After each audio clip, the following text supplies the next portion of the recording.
Hello student, good morning everyone.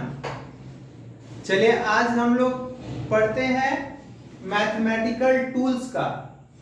Mathematical tools का में हम लोग पढ़ेंगे इंटीग्रेशन। क्या पढ़ेंगे? इंटीग्रेशन।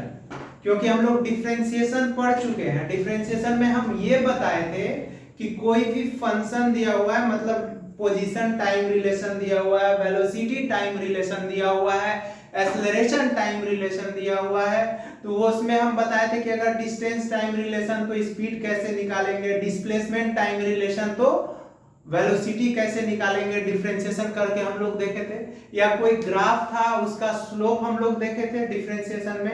अब हम लोग बात करेंगे क्या? इंटीग्रेशन का। ये दोनों बहुत ही इंपॉर्टेंट है फिजिक्स के लिए। ठीक है, तो क्या आज हम लोग देखेंगे इंटीग्रेशन मैथमेटिकल टूल्स में। डिफरेंशिएशन हम लोग पढ़ चुके हैं, उसका वीडियो अपलोड है मेरे YouTube चैनल ब्रेन सिटी में। उसको आप लोग वॉच कीजिए, देखिए, बहुत अच्छा क्लासेस है वो, बहुत, क्योंकि पूरे फिजिक्स में उसका यूज है। ठीक है, उसको अच्छे से वॉच कीजिए। जो नहीं पढ़ा आपका दोस्त फ्रेंड, उसको शेयर कीजिए, लाइक कीजिए, सब्सक्राइब कीजिए मेरे चैनल को। चलिए हम आज स्टार्ट करते हैं क्या? मैथमेटिकल टूल्स का। किसके बारे में? हम लोग फिजिक्स में पढ़ रहे हैं मैथमेटिकल टूल्स। टूल्स में क्या? इंटीग्रेशन। इंटीग्रेशन इंटीग्रेशन का मतलब होता है ये रिवर्स प्रोसेस होता है। रिवर्स प्रोसेस ऑफ डिफरेंशिएशन होता है। क्या होता है? रिवर्स प्रोसेस होता है किसका? डिफरेंशिएशन का। ठीक है, रिवर्स प्रोसेस मतलब जो भी हम लोग डिफरेंशिएशन में पढ़े हैं जस्ट इसका उल्टा। तो सर हम लोग इंटीग्रेशन क्यों पढ़ते हैं? क्यों? हम आपको बताए थे कि फिजिक्स जो मैथमेटिक्स जो है लैंग्वेज है किसका? फिजिक्स का। जैसे बहुत बड़ा बड़ा कर्व आएगा, ग्राफ आएगा, उसका एरिया बोलेगा निकालने के लिए, या मान लेते हैं वेलोसिटी टाइम रिलेशन दिया रहेगा, आपसे डिस्प्लेसमेंट पूछेगा, तो कैसे उसके रिवर्स में कैसे जाएंगे? तो इंटीग्रेशन करना होगा। इंटीग्रेशन जो होता है, या छोटा छोटा चीज को, जैसे हम लोग डिफरेंशिएशन में क्या किए थे? छोटा छोटा चीज को कट किए थे। कोई भी फाइनाइट चीज था उसको कट किए थे, अब उसको ऐड करना है, तो ऐड कौन करता है? इंटीग्रेशन करता है। इंटीग्रेशन का मतलब ही होता है सम ऑफ, सम करना है कोई चीज का। ठीक है, तो कैसे हम लोग करेंगे? देखिए इसका कुछ इंपॉर्टेंट फॉर्मूला आपको याद रखना होगा, जैसे आप डिफरेंशिएशन में याद रखे थे। तो इंपॉर्टेंट फॉर्मूला में जैसे एम्पियर है, मारो टोटल रट्टा, रट के रखिएगा। मैथ वाले हैं तो कोई दिक्कत नहीं है, मेडिकल वाले हैं तो उनको थोड़ा प्रॉब्लम होगा, इसीलिए इसको करिएगा। देखिए इंटीग्रेशन ऑफ x पे पावर n dx, x पे पावर n dx, तो क्या होना पड़ेगा? तो देखिए, तो यहाँ पे पावर n है, तो क्या बोले कि पावर से क्या होगा? पावर में एक ऐड हो जाएगा, x पे पावर n प्लस वन, बटे क्या होगा? n प्लस वन, अब प्लस सम कांस्टेंट क्या होगा? c होगा। सम कांस्टेंट c इसलिए हम लोग यूज कर रहे हैं, इसको कांस्टेंट ऑफ इंटीग्रेशन बोलते हैं, या सम आर्बिट्ररी कांस्टेंट बोलते हैं। क्यों हम यूज कर रहे हैं? क्योंकि आपसे बोलेगा कि find initial velocity at t is equal to 0 second पे, तो क्या हम लोग टाइमर लगा के ना कोई भी चीज का स्टडी करते हैं, तो इनिशियल स्पीड मान लेते हैं, कोई graph t is equal to मान लेते हैं 30 सेकंड से स्टार्ट होगा और ऊपर गया होगा, तो उस पे वेलोसिटी पूछेगा। तो ये सब हम लोगों को, इससे हमको पता चलेगा छोटा छोटा वेलोसिटी, कितना वेलोसिटी वो पार्टिकल्स मूव किया है, इसीलिए हम लोग यहाँ पे लगाते हैं। मैथमेटिक्स में सी लगाइए या नहीं लगाइए कोई प्रॉब्लम नहीं है। तो ये इंटीग्रेशन है, यहाँ पे i इज इक्वल टू आप लिख भी सकते हैं, i is equal to integration is equal to, जैसे एग्जांपल में integration x i is equal to x पे पावर 99 dx ले लेते हैं। dx इज इक्वल टू क्या हो जाएगा तब? x पे पावर 99 अब प्लस 1 अब बटे 99 अब प्लस 1 अब प्लस c, तो यही हो गया x पे पावर 100 अब बटे 100 प्लस c। ये फॉर्मूला का यूज किए हम। ठीक है, ये फॉर्मूला हो गया। दूसरा क्या होगा? i इज इक्वल टू, अगर dx रहेगा तो इसका इंटीग्रेशन x प्लस c होगा। i is equal to dy रहेगा तो y प्लस c रहेगा। i is equal to dz रहेगा तो z प्लस c होगा।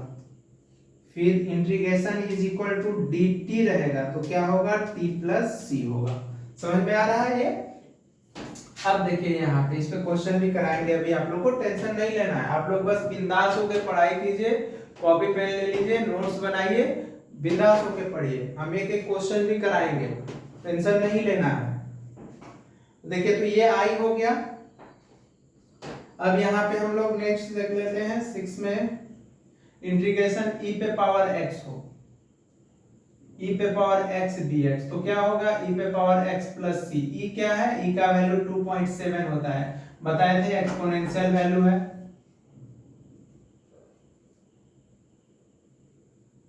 एक्सपोनेंशियल वैल्यू है, बताए थे आप लोग को एक्सपोनेंशियल फंक्शन है। 6 7 क्या होगा, इंटीग्रेशन ऑफ मान लेते हैं 1/x dx होगा, तो क्या होगा log x प्लस c होगा, इंटीग्रेशन ऑफ sin x होगा dx होगा, तो sin x का डिफरेंशिएशन cos x हो रहा था, ठीक है, यहाँ sin x का क्या होगा माइनस cos x होगा, cos x plus c, integration of cos x dx होगा, ये हो जाएगा sin x plus c, integration of sec square x dx होगा, तो ये हो जाएगा 10x plus c, integration of cosec square x dx हो जाएगा, तो ये हो जाएगा minus cot x plus c, ठीक है बच्चों। अब यहाँ पे देखिए 10 12 इंटीग्रेशन ऑफ, मान लेते हैं यहाँ sin x है, cos x है, sec x into 10x, sec x into 10x है into dx है, तो ये हो जाएगा sec x plus c, फिर integration of cosec x cot x dx है, तो ये हो जाएगा minus cosec x plus c, integration of 10x dx है, तो ये हो जाएगा log sec x plus c होता है, इंटीग्रेशन ऑफ अगर cot x dx होगा तो ये minus log cosec x plus c होगा, या आप sin x लिख सकते हैं, इसको cos x लिख सकते हैं, ये होगा। इतना हम लोगों को फॉर्मूला देखना है, बस इतना में ही हम लोगों का फिजिक्स हो जाएगा। मैथ में बहुत सारा होगा, लेकिन फिजिक्स के लिए हम क्या बोले कि अगर इंटीग्रेशन ऑफ x पे पावर n होगा तो x पे पावर n प्लस पावर पे बढ़ाएंगे, उसी से डिवाइड कर देंगे। अब dx होगा तो x होगा, y होगा, dy होगा तो y होगा, dz z होगा, dt t होगा। अब e पे पावर x तो e पे पावर x 1/x तो log x, sin x का माइनस cos x का sin x, sec square x का tan x, cosec square x का minus cot x, sec x tan x का sec x, cosec x cot x का minus cosec tan x, dx का log sec x plus c और cot x dx का minus log cosec x plus c, ठीक है। यहाँ तक आप लोगों को कोई दिक्कत नहीं होना चाहिए, फॉर्मूला है, इंपॉर्टेंट फॉर्मूला है, इसको याद रखना है, इसीलिए हम लिखे एमटीआर, मारो टोटल रट्टा, ठीक है। चलिए हम इस पे क्वेश्चन कराते हैं कि किस टाइप का क्वेश्चन आता है, क्यों, क्योंकि इसको अच्छे से पढ़ना है, क्योंकि मान लेते हैं आपको kinematics, motion in straight line, motion in plane, ये सब जब स्टार्ट होगा, पैराबोलिक मोशन, ये सब जब हम लोग यूज करेंगे, वहां पे इंटीग्रेशन डिफरेंशिएशन का यूज आएगा, या कोई भी फाइनाइट चीज के बारे में हम लोग बात करेंगे तो इंटीग्रेशन डिफरेंशिएशन का यूज आएगा। कोई ग्राफ दे देगा, स्लोप पूछेगा, ये सब जेईई मेंस नीट ये सब से क्वेश्चन ज्यादा रहता है, या 11th में आप सीबीएसई को एग्जाम भी देंगे तो उसमें भी आता है, ये पूरे फिजिक्स में यूज है, इसको आना चाहिए, ठीक है। ये तो हम लोग समझ गए कि ये रिवर्स प्रोसेस होता है किसका, डिफरेंशिएशन का, कौन, इंटीग्रेशन। जैसे कि मान लेते हैं हम लोग क्वेश्चन एक लेते हैं,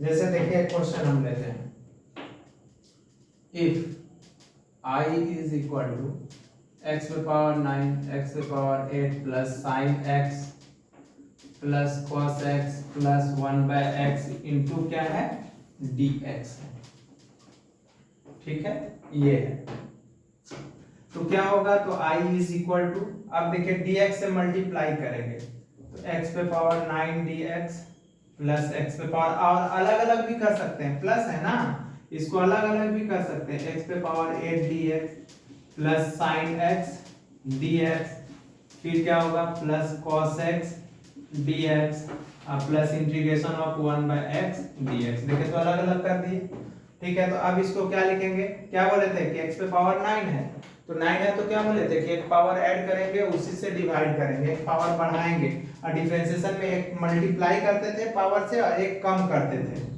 तो ये x पे पावर कितना हो जाएगा 9 + 1, 9 + 1 बटे 9 + 1, x पे पावर 8 + 1, 8 + 1 बटे 8 + 1, sin x का क्या बताए थे minus cos x, cos x का क्या बताए थे sin x, और 1/x का क्या बताए थे log x, और प्लस c। तो इसका फॉर्मूला हो गया, इसका आंसर हो गया x पे पावर 10/10, x पे power 9/9 minus cos x, bracket open किया, प्लस माइनस माइनस हो जाएगा बच्चों, इंटू sin x और प्लस log x और प्लस c, ये हो गया, ठीक है। अब देखिए यहाँ पे तो इस टाइप का जैसे आप क्वेश्चन मान लेते हैं कि if I is equal to integration of sec square x plus e पे पावर x प्लस 5x अब प्लस 5x माइनस मान लेते हैं 10x दिया हुआ है और dx दिया हुआ है, क्या करेंगे, कैसे करेंगे इसको इंटीग्रेशन हम लोग, तो I इज इक्वल टू, तो इसको sec स्क्वायर x dx फिर ओपन कर रहे हैं, फिर e पे पावर x dx, देखिए कांस्टेंट रहेगा और dx से मल्टीप्लाई, पहले एक स्टेप लिख लीजिए आप लोग, 5x dx फिर माइनस है तो माइनस, ये हो जाएगा 10x dx, तो ये हो जाएगा sec स्क्वायर x का भी हम बताया क्या होगा 10x, एक स्टेप हम आगे बढ़ाते हैं इसको, sec square x dx e पे पावर x dx, 5 बाहर कर लीजिए x dx और माइनस ये हो जाएगा 10x dx, तो 10x sec स्क्वायर x का क्या हो जाएगा 10x अब प्लस e पे पावर x अब प्लस 5, यहाँ पावर 1 है तो कितना हो जाएगा x स्क्वायर बटे 2 अब माइनस 10x का क्या हो जाएगा log sec x अब प्लस c, ये हो गया। तो देखिए इंटीग्रेशन में ये तो हम बताया कि इंडेफिनिट इंटीग्रल होगा तो क्या होगा, इंटीग्रेशन दो तरह का होता है, कौन कौन होता है डेफिनिट और इनडेफिनिट, ज्यादा हम लोगों को डेफिनिट का यूज है, ज्यादा डेफिनिट यूज पड़ेगा तो उसको भी कराएंगे, तो ये तो आप लोग को प्रॉब्लम नहीं है, कोई दिक्कत है हम हैं, कोई दिक्कत नहीं। और आप लोग को ये जो होगा मान लेते हैं कि आप फेसबुक पे भी मेरा ब्रेन सिटी के नाम से चैनल सर्च करेंगे तो ब्रेन सिटी ऑफिशियल मेरा लिंक फेसबुक का भी मिल जाएगा, आपको हम डाल देंगे, इंस्टा का भी आपको मिल जाएगा, टेलीग्राम का भी मिल जाएगा, टेलीग्राम पे आप लोग को क्वेश्चन ये सब मिलेगा, ठीक है। अब देखिए इसको हम इरेज आउट कर रहे हैं, मिटा रहे हैं इसको, आप लोग के लिए मेहनत हम कर रहे हैं, टेंशन नहीं लेना है, बस आप लोग को पढ़ाई करना है, बहुत मेहनत करना है, बहुत, इतना मेहनत कीजिए कि आपका सफलता शोर मचा दे। एक कहानी आप लोग को हम सुनाएंगे, एक क्या गुब्बारा वाला जिसको आप लोग बैलून बोलते हैं ना, मेला उला देखने जाते हैं तो देखते हैं बैलून वाला क्या करता है, हीलियम गैस भर भर के उड़ाता है, देखते हैं क्राउड जुट जाता है बच्चा का गुब्बारा लेने के लिए। जब वो गुब्बारा वाला क्या करता था कि बार बार जब उसके पास भीड़ कम होता था तो हीलियम गैस 2-4 गुब्बारा में बैलून में भर के उड़ा देता था तो क्या होता था कि भीड़ हुजूम जुट जाता था बच्चा लोग का कि अंकल हमको ये चाहिए, हमको ये चाहिए, ये चाहिए, ऐसे कर करके उसका डिमांड बढ़ जाता था। तो एक छोटा बच्चा दूर से खड़ा होकर देख रहा था, तो जब देखा कि जब भीड़ कम हो गया बैलून वाले के पास, गुब्बारा वाले के पास, तो वो पीछे से जाके उसका पैंट खींच रहा है, तो जब सबको देख के वो पीछे घूम के नीचे देखता है तो बोलता है क्या बेटा क्या प्रॉब्लम है आपको, तो बोला अंकल वो लाल वाला गुब्बारा उड़ा, व्हाइट वाला गुब्बारा उड़ा, मतलब फ्लाई कर रहा है, उड़ रहा है, ब्लू वाला भी उड़ रहा है, तो क्या बोला कि ब्लैक वाला गुब्बारा उड़ेगा क्या, ब्लैक वाला बैलून उड़ेगा क्या? तो वो गुब्बारा वाला उसको गोद में उठाया और बोला बेटा काला पीला नीला हरा ये सब कुछ नहीं होता है, सारा गुब्बारा बेटा उड़ेगा, सारा बैलून उड़ेगा। क्यों उड़ेगा? क्योंकि उसके अंदर गुण भरा हुआ है, गुण, प्रॉपर्टीज, गुण भरा हुआ है उसके अंदर, नॉलेज भरा हुआ है, इसलिए उड़ेगा। मतलब आप लोग समझे क्या वो बच्चा कहना चाह रहा था कि हम काला है तो क्या आगे बढ़ पाएंगे, हम सुंदर नहीं है, स्मार्ट नहीं दिखते हैं, कोई हमसे बात नहीं करता है, तो क्या हम लाइफ में सफल हो पाएंगे? वही ज्यादा सफल होता है। इसलिए किसी को अंडर एस्टिमेट नहीं करना चाहिए। काला पीला नीला हरा कुछ नहीं होता। अमेरिका के राष्ट्रपति ही देख लीजिए, ठीक है, भूतपूर्व राष्ट्रपति कौन थे? डोनाल्ड ट्रंप के पहले, देख लीजिए। तो वही होता है, नॉलेज अपने अंदर लाइए, एक्सेलेंसी लाइए, अपने आप आगे बढ़ जाइएगा। तो देखिए क्या होता है यहाँ पे हम लोग, ये तो देखिए, तो इंटीग्रेशन हम बोले दो तरह का होता है। इंटीग्रेशन टाइम गैप ले लेके आप लोग को शौक दे रहे हैं, नहीं कि शुरू में नहीं बताया अब बता रहे हैं। तो देखिए इंटीग्रेशन दो तरह का होता है। कौन होता है? डिफिनिट इंटीग्रल, डिफिनिट इंटीग्रल बोलते हैं, और इसको इनडिफिनिट इंटीग्रल बोलते हैं। इनडिफिनिट इंटीग्रल होता है, ठीक है। और ऐसे देखिए, जो अच्छा फिजिक्स का टीचर होता है ना, उसका थोड़ा लैंग्वेज प्रॉब्लम होता है, उसका थोड़ा लैंग्वेज खराब होता है, थोड़ा वीक होता है, इसीलिए टेंशन मत लीजिएगा। फिजिक्स बहुत अच्छा पढ़ाएंगे, जिसका क्या बोले कि हमसे अच्छा फिजिक्स कोई नहीं पढ़ा सकता है। देखिए डिफिनिट इंटीग्रल और इनडिफिनिट इंटीग्रल। तो डिफिनिट इंटीग्रल को क्या बोलेंगे? देखिए i is equal to a b, ये fx और dx है। fx मतलब ये छोटकी f है, बड़ी f नहीं, छोटकी, इसलिए छोटकी बोले कि याद रहेगा, स्मॉल f है। और a क्या है? लोअर लिमिट है, लोअर लिमिट। और ये क्या है? अपर लिमिट है, ठीक है। तो जब इसको डिफरेंशिएट करेंगे तो ये बड़की f हो जाएगा, fx हो जाएगा। इसका मतलब इंटीग्रेशन हो गया, और इसको वैल्यू को पुट कर दिए a से b। अब देखिए क्या होगा, इसका फॉर्मूला आगे बढ़ते हैं, इसको सॉल्व करते हैं। तो यहाँ पे अब ये जो दोनों, ये वैल्यू किसका है?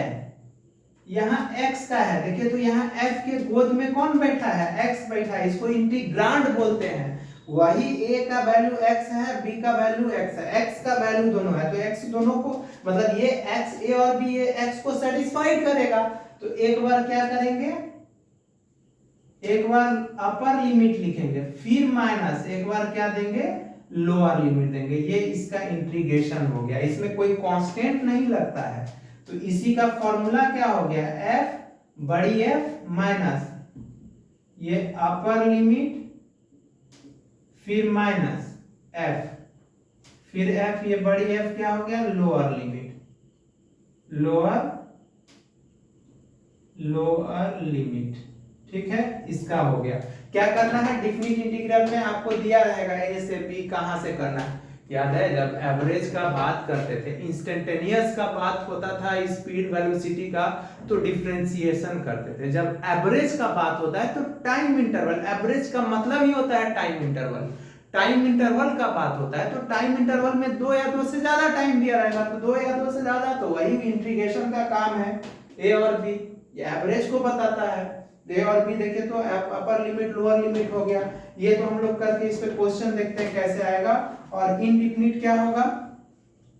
i इज इक्वल टू, अभी जो हम लोग पढ़े fx dx, छोटी f है, और इसको कैपिटल F कर दिए और प्लस c कर दिए, इसका इंटीग्रेशन हो गया। सम कांस्टेंट लगा दिए, इसमें कांस्टेंट नहीं लगेगा। जैसे देखिए ना, इस पे क्वेश्चन कैसे आता है हम बताते हैं। मिटा देते हैं इसको।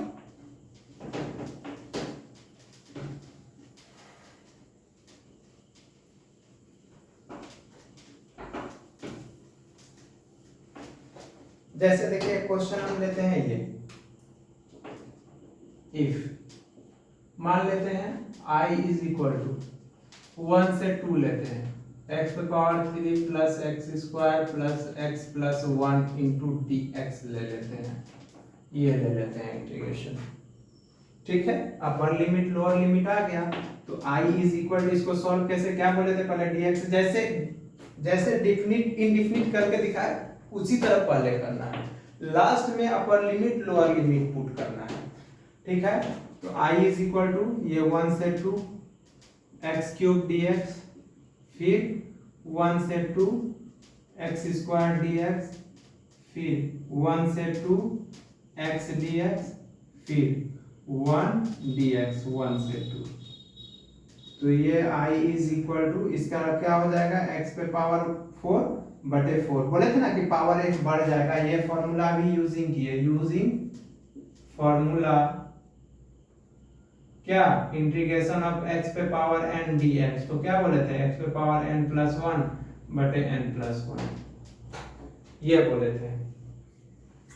ठीक है, तो यहाँ हो गया, यहाँ वैल्यू हो गया 1 से 2, फिर यहाँ 2 है तो एक पावर बढ़ जाएगा 3 बटे 3, ये हो जाएगा 1 से 2, फिर यहाँ पावर 1 है तो x पे पावर कितना हो जाएगा 1 प्लस 1, मतलब x पे पावर 2, डायरेक्ट लिखते हैं x पे पावर 2 बटे 2 1 से 2,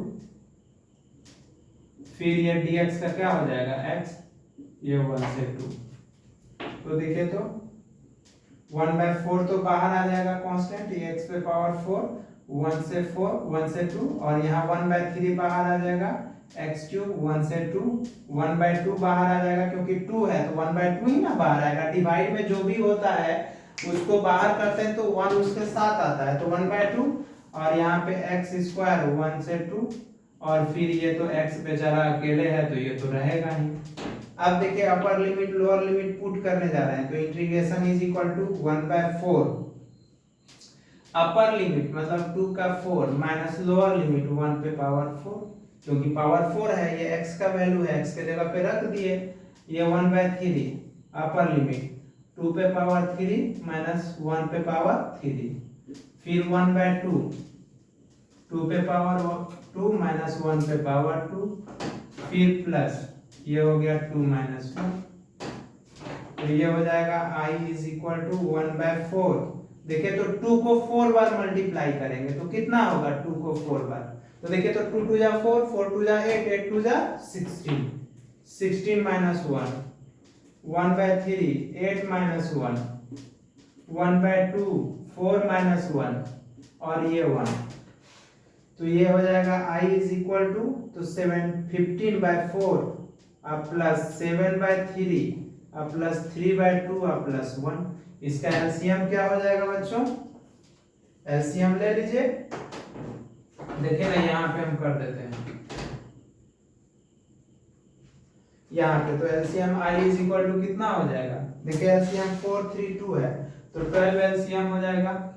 देखिए तो 4 से डिवाइड करेंगे 12 को, 3 बार में 3 15 जा 45 प्लस 3 से करेंगे तो कितना बार में 4 बार में 4 7 28, फिर 2 से करेंगे 6 बार में 18, अब प्लस 12 1 से करेंगे तो, अब इसको ऐड कर दीजिए 10 18 13 23 हो गया, 2 बचा 2 4 4 4 8 8 10 बटे 12, यही हो गया आंसर आपका। आ गया समझ में क्या किया, अपर लिमिट लोअर लिमिट कैसे लिए।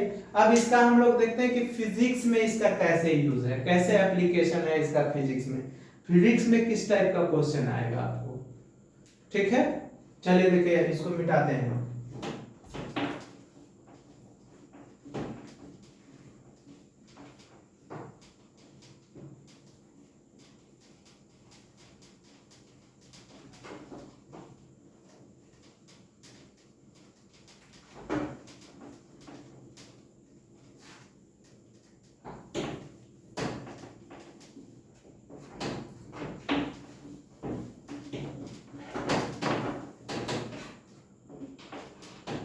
देखिए फिजिक्स में क्वेश्चन कैसे देगा, बोलेगा कि if v is equal to t square plus t plus 1 metre per second दिया हुआ है। स्पीड है, find distance at t is equal to 1 second to t is equal to 2 second. ये क्वेश्चन बोलेगा आपको, ठीक है, ये बोलेगा क्वेश्चन। तो देखिए क्वेश्चन पे ये बोला कि find distance at t is equal to 1 second से t is equal to 2 second. तो ये कुछ फॉर्मूला आप पहले याद रखेगा। क्वेश्चन आ गया, मतलब देख रहे हैं स्पीड टाइम रिलेशन दिया हुआ है, हम लोगों को क्या पूछ रहा है, डिस्टेंस पूछ रहा है। डिस्टेंस पूछ रहा है, इसका मतलब इंटीग्रेशन करना होगा। तो आपको ये बताए थे हम, ये बताए थे कि v is equal to speed बराबर क्या होता था, इंस्टेंटेनियस स्पीड बराबर नोट, डिफरेंशिएशन में पढ़े थे, v is equal to dx बटे dt बताए थे, या dr बटे dt, dr बटे dt। ये स्पीड था, ये स्पीड था। और अगर वेलोसिटी बोलता तो इसको dr बटे dt बोलते, ये वेलोसिटी था। एक्सेलरेशन पूछता तो dv बटे dt था, या इसी को d2r बटे dt स्क्वायर बोले थे, दो बार डिफरेंशिएट करके, ये एक्सेलरेशन था। ये हम लोग पढ़े थे, ठीक है, mtr था बोले थे, ये हम लोग डिफरेंशिएशन में देखे थे। तो डिफरेंशिएशन में देखे थे तो v इज इक्वल टू क्या है फॉर्मूला, dr बटे dt है। तो देखिए तो v सॉल्यूशन इसका करने जा रहे हैं, तो v is equal to dr बटे dt है। तो dr इज इक्वल टू कितना हो जाएगा, v dt, मतलब dt से मल्टीप्लाई कर देंगे। तो देखिए dr और dt आ गया। मतलब जब छोटा चीज आता है ना, तो इसको फाइनाइट करने के लिए इंटीग्रेशन करना होता है। तो क्या करेंगे, इंटीग्रेटिंग, बड़ा लिखते हैं, आप लोग को दिखाई नहीं देगा, integrating both side, both side. तो देखिए तो इसको dr इंटीग्रेट कर दिए, इसको v dt कर दिए। तो dr कर दिए v dt, dt का वैल्यू कितना दिया हुआ है देख लीजिए, अपर लिमिट कितना 1 से 2 तक। तो जो लास्ट होता है वो अपर लिमिट होता है, जो शुरू वाला होता है वो लोअर लिमिट। तो यहाँ 1 से कितना हो गया, 2 हो गया, 1 से 2 हो गया। तो देखिए यहाँ पे हम लिखने जा रहे हैं। तो देखिए dr का इंटीग्रेशन तो क्या हो गया, r हो गया, यही तो आपका डिस्टेंस हो गया। r इज इक्वल टू क्या हो गया बच्चों, ये आपका डिस्टेंस हो गया। डिस्टेंस इज इक्वल टू, थोड़ा बड़ा लिखने दीजिए, डिस्टेंस इज इक्वल टू क्या हो गया r, और v का वैल्यू देखें तो कितना है यहाँ पे, T square plus t plus 1 into क्या हो गया dt। तो कहां से कहां तक, 1 से 2 तक। देखिए तो r इज इक्वल टू, अब मल्टीप्लाई कर देते हैं, तो 1 से 2 टी स्क्वायर dt, फिर 1 से 2 टी dt, फिर 1 से 2 1 dt। देखिए तो अलग अलग कर दिए इसको, आया बात समझ में। v is equal to dr बटे dt लिए, तो dr is equal to v dt हो गया। इंटीग्रेटिंग बोथ साइड कर लिए, अपर लिमिट लोअर लिमिट ले लिए, ये कर लिए। तो r इज इक्वल टू, अब इसको t पे पावर 1 है, t पे पावर 2 है, तो याद है एक पावर बढ़ जाएगा और उसी से डिवाइड हो जाएगा। तो t पे पावर 3 बटे 3, 1 से 2, फिर यहाँ पे 1 पावर है, तो t पे पावर 2 बटे 2 कितना हो जाएगा, 1 से 2, और dt का क्या हो जाएगा, t बताए थे हम 1 से 2, ठीक है, ये हो गया। तो r इज इक्वल टू 1/3 बाहर आ जाएगा, तो ये t क्यूब हो जाएगा 1 से 2, 1/2 बाहर आ जाएगा, t स्क्वायर हो जाएगा 1 से 2, और ये t हो जाएगा 1 से 2। तो r इज इक्वल टू 1/3 हो जाएगा, तो ये 2 का क्यूब माइनस 1 का upper limit minus lower limit ना, 1 का क्यूब, 1 का क्यूब, फिर ये 1/2, और ये हो गया 2 का स्क्वायर माइनस 1 का स्क्वायर, और ये हो गया प्लस 2 माइनस 1। तो देखिए तो ये r इज इक्वल टू कितना हो जाएगा, 8 माइनस 1 डायरेक्ट 7/3, और ये कितना होगा 4 माइनस 1 3/2 प्लस 1, इसके ये मीटर में आ गया, इसका एलसीएम लेंगे तो 6 होगा, 3 2 जा ये 14 प्लस 2 3 जा 9 प्लस 6 तो हो जाएगा 15, मतलब 29/6 मीटर। ये हो गया आपका डिस्टेंस। यही तो है, कितना इजी है, कुछ है मतलब अगर स्पीड टाइम दी और तो उसका रिवर्स क्या होगा। ठीक है, देखिए इसका हम फॉर्मूला लिख देते हैं कि क्या देगा तो आप क्या सोचेंगे। ठीक है, इसको मिटाते हैं। देखिए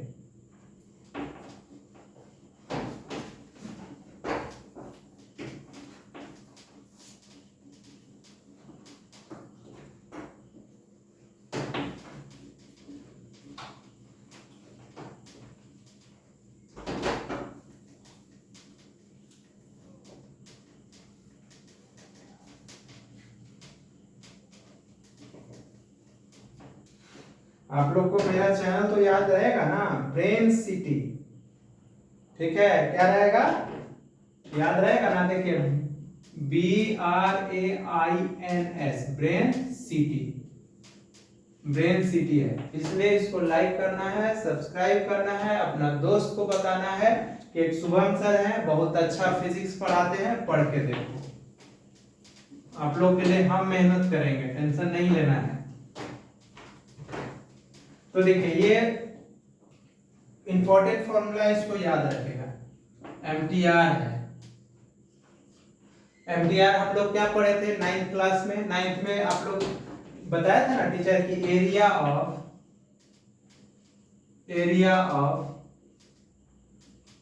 स्पीड टाइम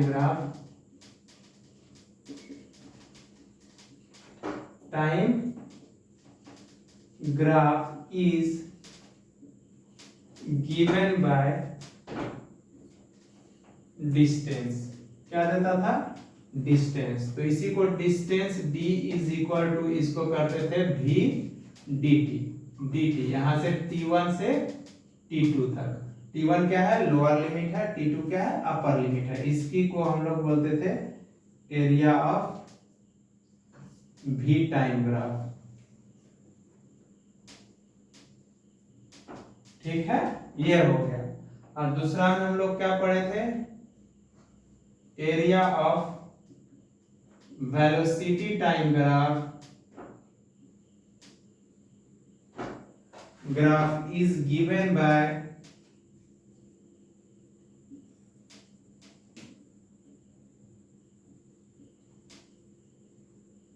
डिस्प्लेसमेंट। डिस्प्लेसमेंट देगा तो डिस्प्लेसमेंट को d लिख सकते हैं। देखिए डिस्टेंस को d भी लिखे बाबू, r भी लिखे, कोई प्रॉब्लम नहीं है, या r भी लिख सकते हैं। तो यहां से t1 से t2 ये v dt हो जाएगा। r इसलिए लेते हैं कि पोजीशन होता है, पोजीशन। अब कोई पार्टिकल है एक्स वाई प्लेन में, X Y plane, Y Z plane, Z X plane, या स्पेस में मोशन करे, एक्स वाई जेड तीनों प्लेन में करे, तो उसको हम लोग कैसे उसका पोजीशन वेक्टर दिखाते हैं, r से दिखाते हैं। इसीलिए t1 से t2 v dt। तो ये हो गया area of velocity time graph हो गया, velocity time graph, vt graph लिखिए ना, यहां भी टाइम हटा दीजिए, सिर्फ ग्राफ लिखे, vt ग्राफ। ठीक है, अब देखिए थर्ड पॉइंट, अब area of acceleration time graph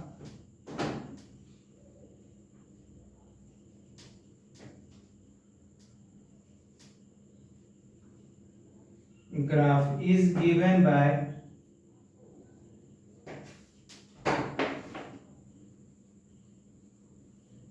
given by change in velocity।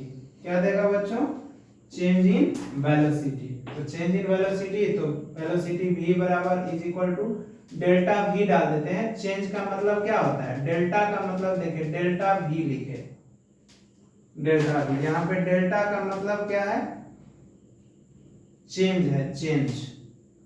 वही आप लोग केमिस्ट्री में इसको हीट बोलते हैं। अब ये होगा t1 से t2 a dt, यही हो गया क्या, एरिया ऑफ एक्सेलरेशन टाइम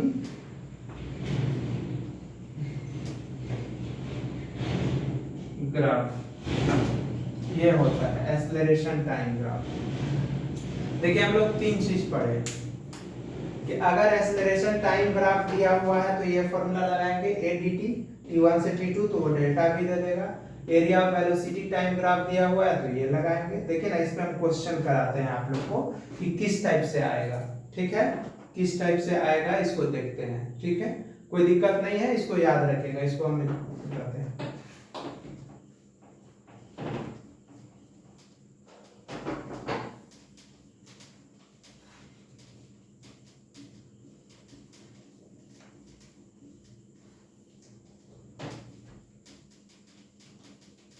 ऐसे ये सब का आप लोग का रिवीजन होगा, ये सब पे क्वेश्चन काइनेमेटिक्स जब स्टार्ट होगा तो बहुत सारा क्वेश्चंस आएगा, वहां पे आपको इसका एप्लीकेशन होगा और वहां रिमाइंड भी करवाएंगे कि आप लोग को हम पढ़ा चुके हैं।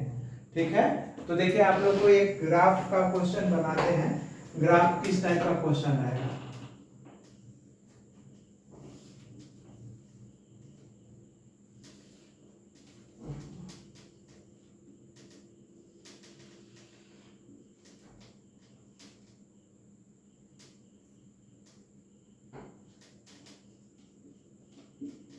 वेलोसिटी है और ये टाइम है।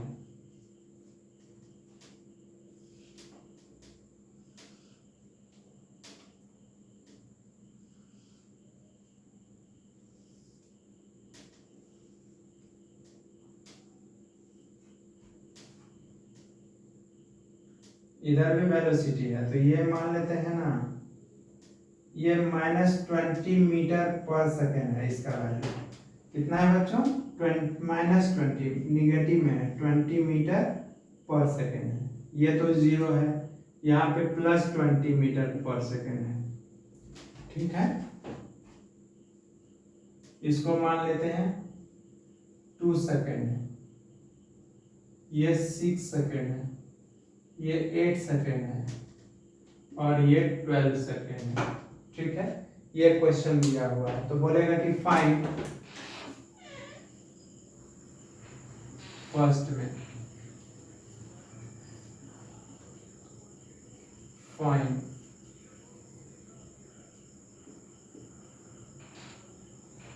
डिस्प्लेसमेंट, और सेकेंड में क्या बोलेगा आप लोग को? डिस्टेंस बोलेगा। देखिए ये दो क्वेश्चन। ठीक है, तो अब देखिए इसको कैसे बनाएंगे इजी वे में, जैसे आपको अच्छा लगे। ये ट्रापेजियम हो गया, ये ट्रायंगल हो गया, जो आपको अच्छा लगे, या रीजन वाइज बांट दीजिए। ये फर्स्ट रीजन हो गया, ये सेकेंड रीजन हो गया, ये थर्ड रीजन हो गया, और ये क्या हो गया? फोर्थ रीजन हो गया। 4 रीजन में डिवाइड कर लिए, इजी वे में बना लीजिए। तो अभी हम लोग पढ़े क्या? Area of velocity time graph is given by,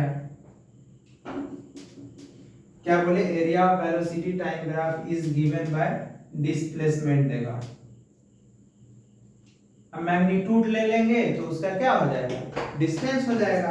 तो देखिए हम लोग सॉल्व करने जा रहे हैं, तो रीजन फर्स्ट का ले रहे हैं, रीजन फर्स्ट ले रहे हैं। रीजन फर्स्ट को हम D1 मान ले रहे हैं।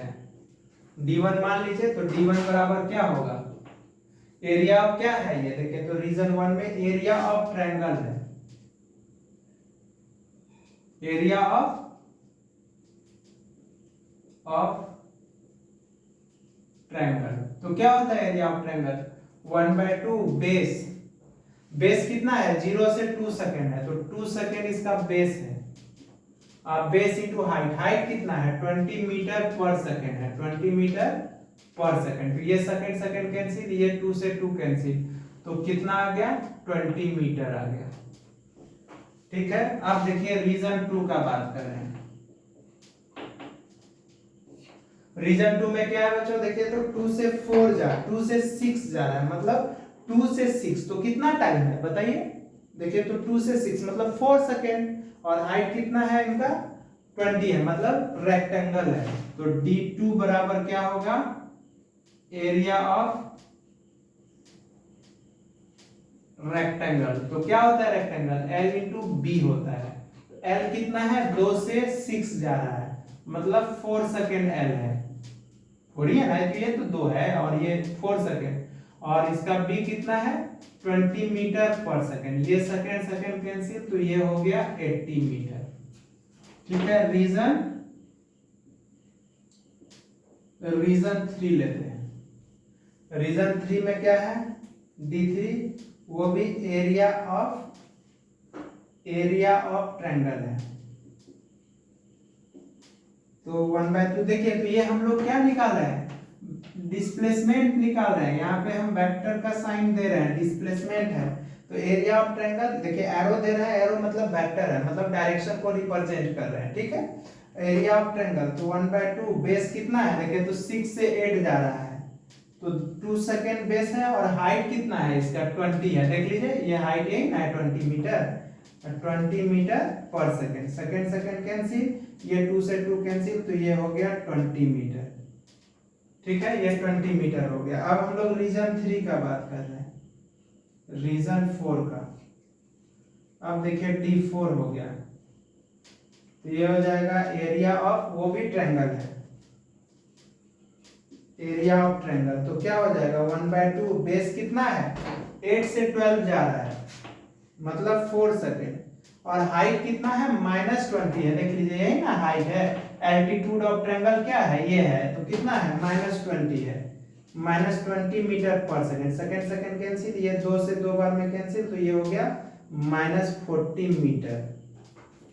तो देखिए टोटल डिस्प्लेसमेंट क्या हो जाएगा? नेट डिस्प्लेसमेंट,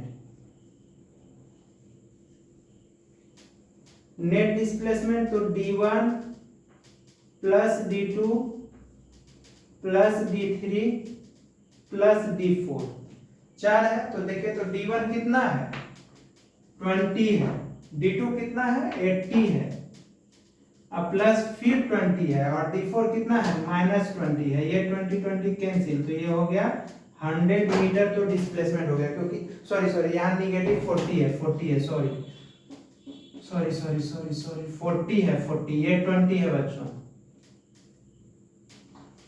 तो देखिए, तो अब कितना हो जाएगा? ये 40, ये दोनों मिलके 40 कैंसिल हो जाएगा, ये, तो ये हो जाएगा 80 मीटर। डिस्प्लेसमेंट तो हो गया हम लोग का 80 मीटर। अब डिस्टेंस क्या होगा? ठीक है, तो देखिए डिस्टेंस हम लोग क्या लिखेंगे? नेट डिस्प्लेसमेंट तो हो गया, अब इसका डिस्टेंस, टोटल डिस्टेंस कितना हो जाएगा? देखिए हम इसको थोड़ा सा मिटाते हैं, यहाँ पे हम कर रहे हैं। तो देखिए नेट डिस्टेंस, तो इसको टोटल डिस्टेंस इसको करेंगे, तो D1 का मैग्नीट्यूड, D2 का मैग्नीट्यूड, D3 का मैग्नीट्यूड, D4 का मैग्नीट्यूड। ठीक है, तो देखिए तो D1 कितना है? D1 तो 20 है। मैग्नीट्यूड ले रहे हैं ऑलवेज पॉजिटिव, अगर निगेटिव भी होगा तो पॉजिटिव, और ये 80 है और ये 20 है, और देखिए तो -40 है, तो -40 का मैग्नीट्यूड कितना हो जाएगा? 40। इसी को तो मॉडुलस या मैग्नीट्यूड बोलते थे आप लोग, इट इज ऑलवेज पॉजिटिव, तो ये 40, तो ये कितना हो जाएगा? 160 मीटर हो गया। ठीक है, तो देखिए ये हम आपको बताया कि कोई ग्राफ दिया रहेगा तो कैसे होगा, वेलोसिटी टाइम रिलेशन दिया होगा तो कैसे होगा, कहीं दिक्कत होगा तो नेक्स्ट जैसे मान लेते हैं हम लोग काइनेमेटिक्स पढ़ेंगे, तो वहां पे इसके बारे में डिटेल्स पढ़ेंगे, हम लोग ग्राफ पढ़ेंगे, क्वेश्चन पढ़ेंगे। तो क्लास हम अपना यहीं पे स्टॉप करते हैं। ठीक है बच्चों, thank you my watching video, please like and subscribe my channel brain city. Thank you.